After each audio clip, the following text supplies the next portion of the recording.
नमस्कार, मेरा नाम डॉक्टर अनंत वडघने, सहायक प्राध्यापक हिंदी विभाग, भाषा एवं वाङ्मय संकुल, पुण्यश्लोक अहिल्यादेवी होळकर, सोलापुर विश्वविद्यालय सोलापुर। आज हम पाश्चात्य काव्यशास्त्र का सिद्धांत जो है अनुकरण सिद्धांत को लेकर जो है चर्चा करने वाले हैं। अनुकरण सिद्धांत जो है को लेकर प्लेटो तथा अरस्तु ने जो है उस पर अपनी अपनी ओर से जो है अनुकरण सिद्धांत को समझाने का प्रयास किया है। सोक्रेटिस के शिष्य प्लेटो अपनी अनुकरण को लेकर बात रखते हैं और उनके जो शिष्य है अरस्तु, उन्होंने भी जो है अनुकरण को लेकर अपनी बात रखी है और इसी को लेकर जो है आज हम चर्चा करने वाले हैं। अनुकरण सिद्धांत जो है ग्रीक शब्द मिमेसिस का अंग्रेजी अनुवाद इमिटेशन तथा अंग्रेजी का हिंदी अनुवाद अनुकृति अथवा अनुकरण है। वैसे तो मिमेसिस शब्द यूनान में अति प्राचीन था, प्लेटो ने उसे पूर्ववर्ती साहित्यकारों से ग्रहण किया था और अरस्तु ने अपने गुरु प्लेटो से ग्रहण कर कला को अनुकरणात्मक माना है। अनुकरण की परिभाषा जो है विभिन्न विद्वानों ने अपनी अपनी ओर से दी है।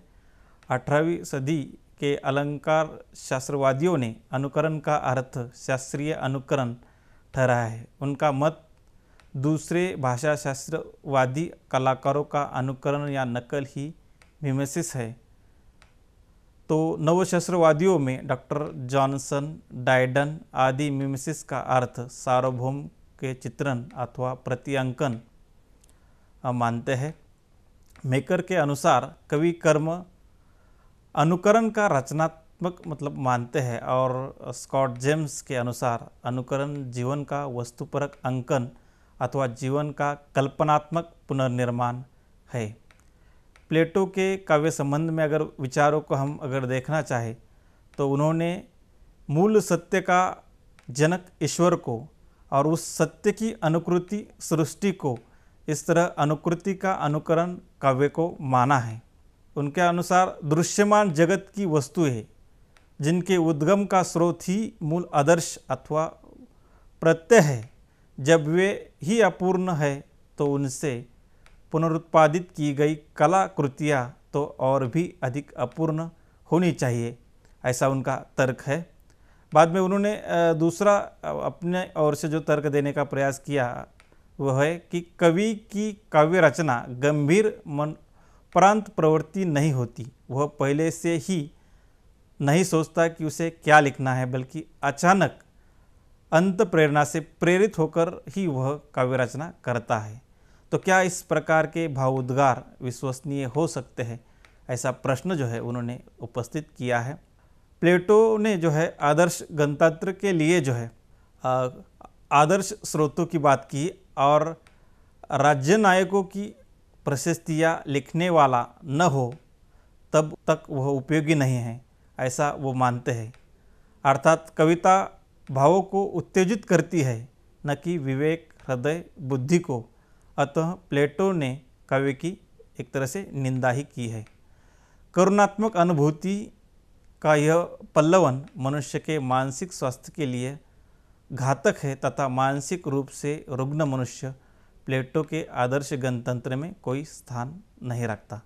इस तरह से प्लेटो ने जो है आदर्श गणतंत्र के लिए जो है उन्होंने अगर आपको कुछ लिखना ही है तो किसी नायक को आदर्श या उसको लेकर कुछ अगर कोई लिखता है रचनाकार तो वो महत्वपूर्ण है, किंतु वो केवल कवि कल्पना करता है तो वह कल्पना जो है निश्चित ही आदर्श गणतंत्र के लिए जो उपयोगी नहीं है, इस तरह से जो है प्लेटो को कहना है।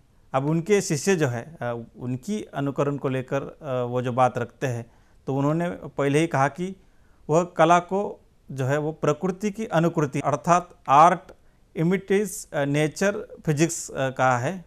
काव्य शास्त्र में काव्य को मानव के आंतरिक कार्य व्यापारों की अनुकृति कहा है। अर्थात अरस्तु के अनुसार मिमेसिस से तात्पर्य प्रकृति अथवा जगत के बाह्य स्थूल अर्थात गोचर रूप के साथ ही साथ मनुष्य की अंतर प्रकृति अर्थात उसकी नैसर्गिक वृत्तियों, मनोभावों आदि का अनुकरण से संबंध वे मानते हैं।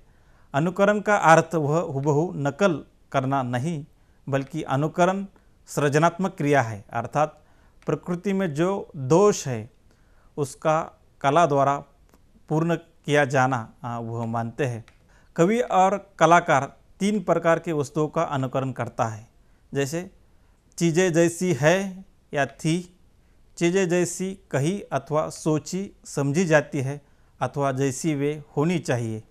काव्य में प्रकृति के प्रतिमान रूप का अनुकरण भी वह फोटोग्राफिक अनुकरण नहीं मानती, वरना भाव प्रधान अनुकरण मानते हैं। कहना यह है कि प्रकृति को सृजक ने जैसा अनुभव किया है उस अनुभूत रूप का प्रस्तुतिकरण साहित्य में होता है, ऐसा उनका मानना है।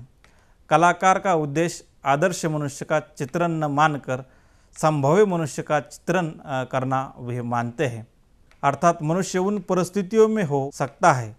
प्लेटो और अरस्तु का अनुकरण सिद्धांत को अगर तुलनात्मक दृष्टि से देखें तो हम इस प्रकार कह सकते हैं कि प्लेटो ईश्वर को सत्य मानकर उसके निर्मित सृष्टि का काव्य नकल है, ऐसा वे मानते हैं। तो अरस्तु उसे प्रकृति की नकल नहीं बल्कि अनुकृति मानते हैं, और प्लेटो सृष्टि अपूर्ण है और काव्य उसी अपूर्णता की उपज है।